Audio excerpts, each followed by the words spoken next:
thrown around by the physicians. When we talk about left ventricular systolic function, it's basically how well the heart is contracting.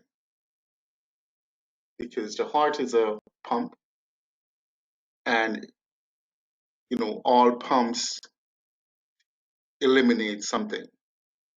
So the heart eliminates blood, and it has to pump in order for it to get rid of the blood and to supply the rest of the body with blood. So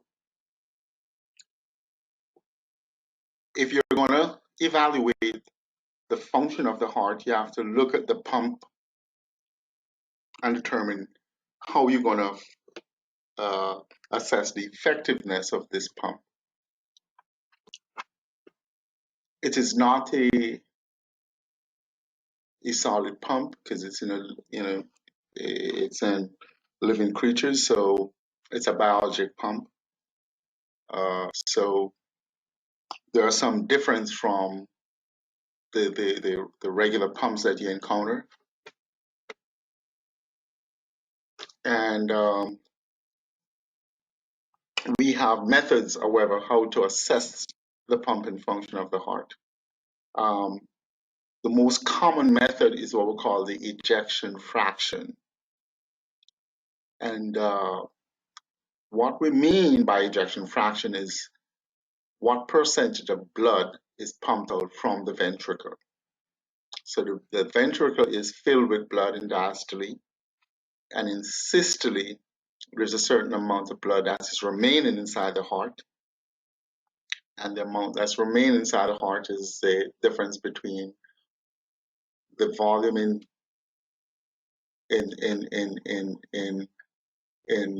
diastole and the amount that was ejected.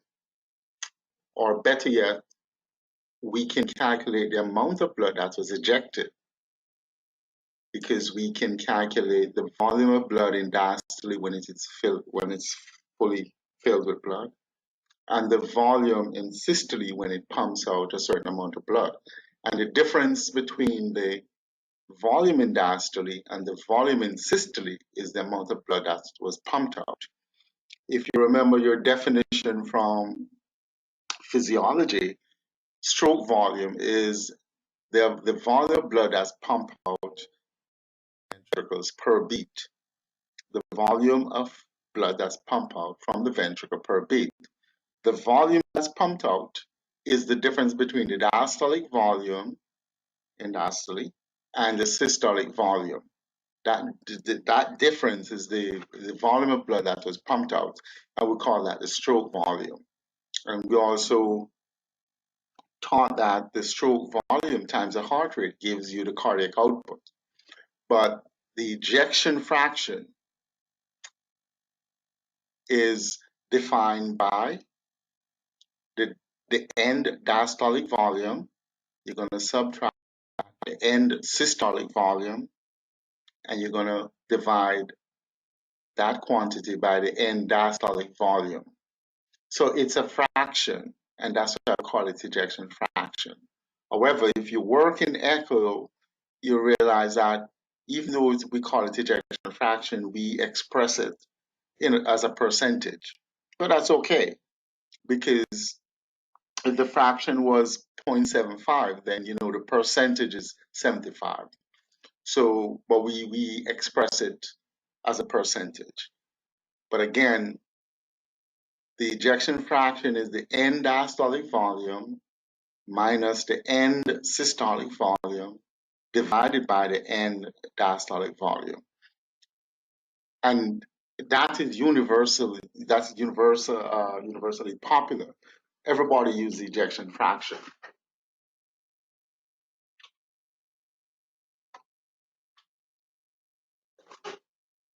The reason why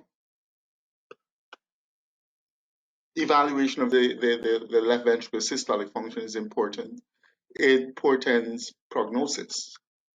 If you have a heart attack and your ejection fraction is at 30%, and another person have a heart attack and their ejection fraction is say 60%. You who have a poor ejection fraction is going to do worse. So ejection fraction can tell you about prognosis. So it's important to know how to do it and how to get the number. We have another method we call fractional shortening. So ejection fraction is a volumetric measurement. So we talk about volumes, whereas fractional shortening is a linear measurement. It's not volume, it's just a linear measurement. So in the parasternal long axis view, what we do, we take the end diastolic dimension and we show you how to measure that. That's measure the tip of the mitral leaflet from the septum to the posterior wall in diastole. So the end diastolic dimension, and we're going to subtract from that the left ventricle end systolic dimension. So in systole, we'll measure from in parasternal long axis from the septum to the posterior wall at the mitral leaflet tips, at the mitral tips. So you're going to subtract your left ventricle end diastolic dimension. You're going to subtract from that the left ventricle end systolic dimension, and you're going to divide it by the left ventricular end diastolic dimension. And that's what we call fractional shortening. We used to use it a lot. We don't use it that much, but it appears in exams and it's of historical importance. So you need to still understand what it is, and you need to know the values as well. Another thing that we're going to spend a lot of time on is what we call wall motion score index. And when you look at the heart, you just see one muscle, but we divide the heart into different areas depending on the blood flow to the heart muscle, because we have three main blood vessels around the heart with their branches. We have the right coronary artery with its branches. We have the left anterior descending coronary artery with its branches, and we have the left circumflex coronary artery with its branches as well.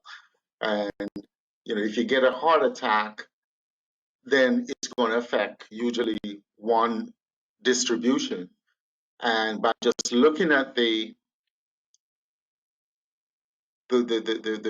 muscle and looking at the motion of the muscle, you can determine which blood vessel is blocked. So that's the beauty about the heart. Before you do any invasive workup, you have a pretty good idea what you're going to encounter. So your echo will tell you which area of the muscle is not moving very well.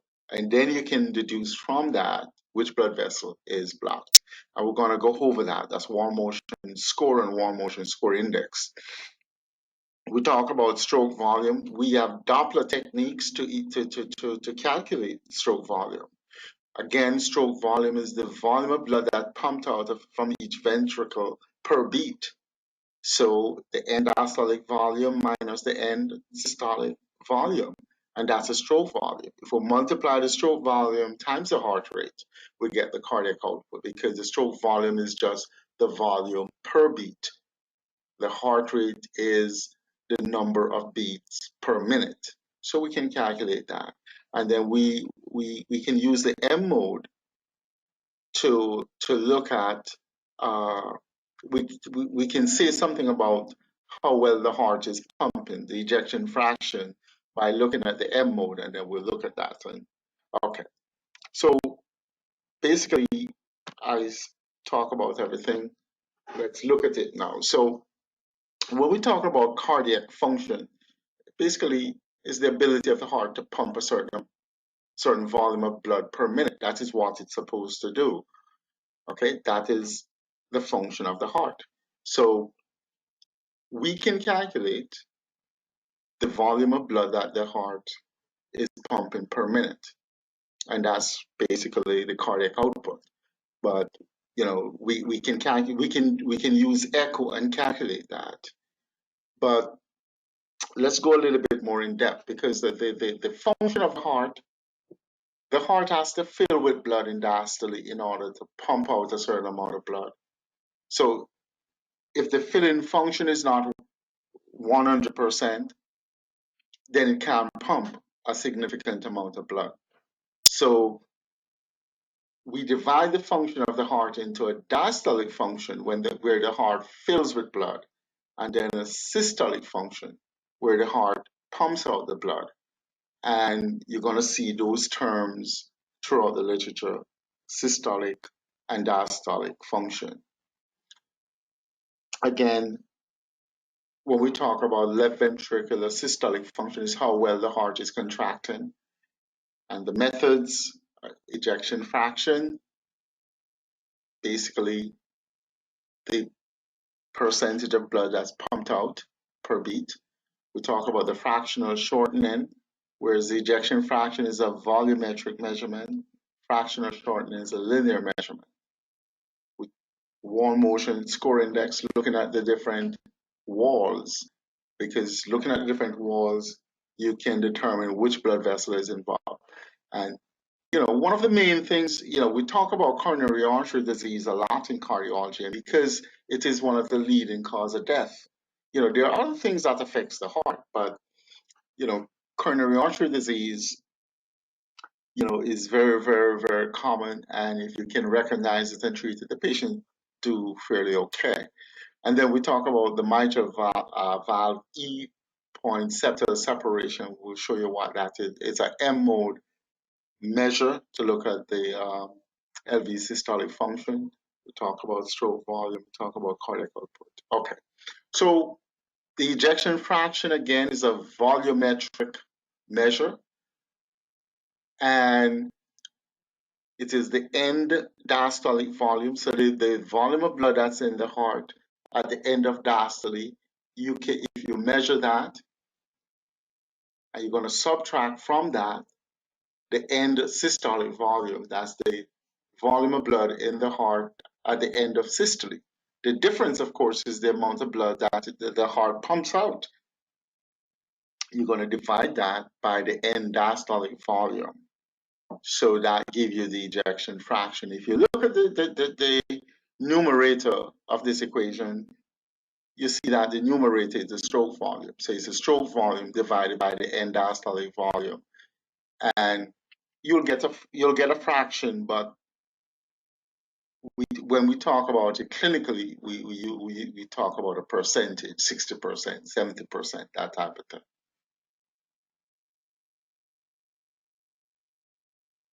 So this is how it's done. So with your apical four-chamber view, so again, this is a diastolic frame. You put your marker. So and we talk about end diastole. End diastole is the beginning of the QRS. Okay, diastole is from the end of the T wave, to the beginning of the QRS. So if you want end diastole, where the heart is fully filled with blood, you have to the onset of the QRS, and you can see the mitral valve is open, and you trace what we call the endocardial border. So you have that capability on your machine to trace the endocardial border. Okay, once you stop here, the computer will complete the what we call this the mitral annular plane, and then from the apex down to the mid position. And if you look carefully, what it's doing is dividing this cavity into small discs. And so you'll see they talk about the summation method. Okay, so is this method of looking at the volume of the LV looking at the LV volume itself is called the modified Simpson rule, or the method of disc. Again, you can see that the heart is divided into, the cavity is divided into a number of discs, and the computer calculate the volume of each of those little discs and sum them. So you'll get the end diastolic volume,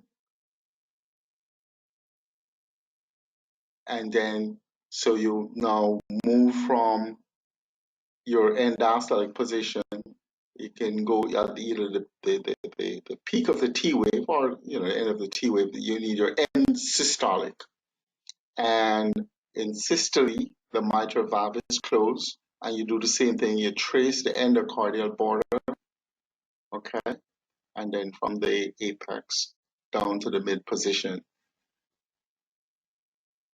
If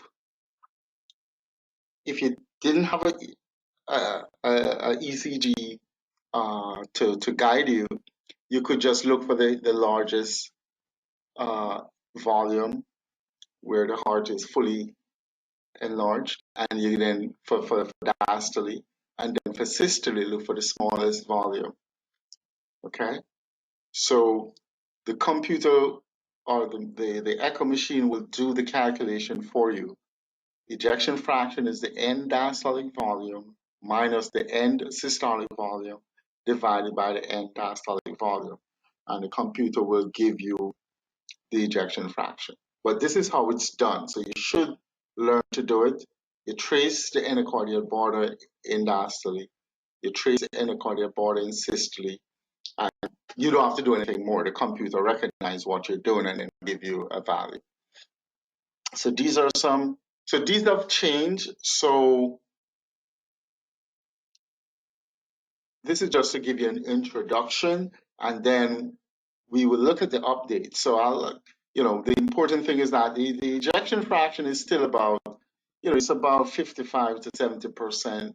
Will give you the more accurate range, which is probably between 52 and 72%. But this is still recognized.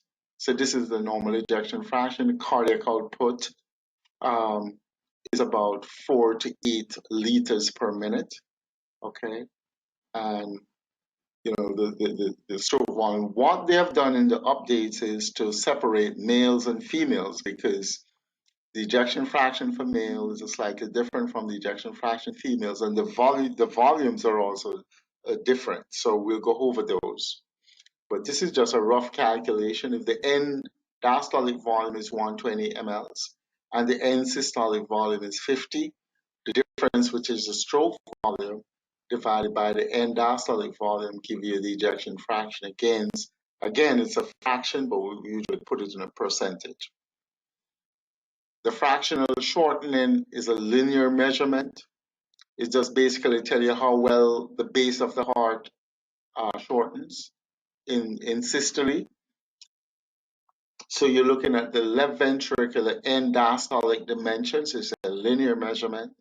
You're going to subtract from that the left ventricular end systolic dimension, and you're going to divide it by the left ventricular end diastolic dimension, and you multiply by 100. This is expressed in percentage, and the normal value for if you're going to use the M mode. So this is for M mode assessment. Greater than 25% is normal, and this is M mode. It doesn't look like much, but this is the septum of the heart, and this is the posterior wall of the heart. When the heart contracts, the septum comes down to meet the posterior wall, and the posterior wall goes up to meet the septum. So in systole, they're close together. In diastole, they move apart. So what you're going to do, you're going to measure if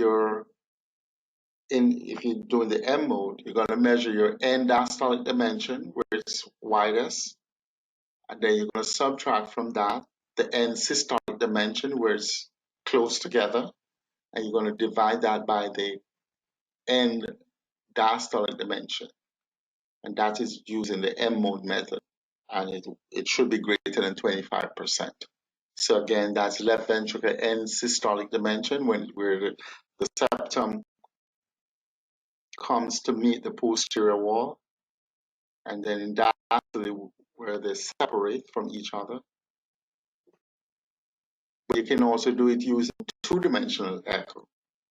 And it's the same formula, left ventricle end diastolic dimension.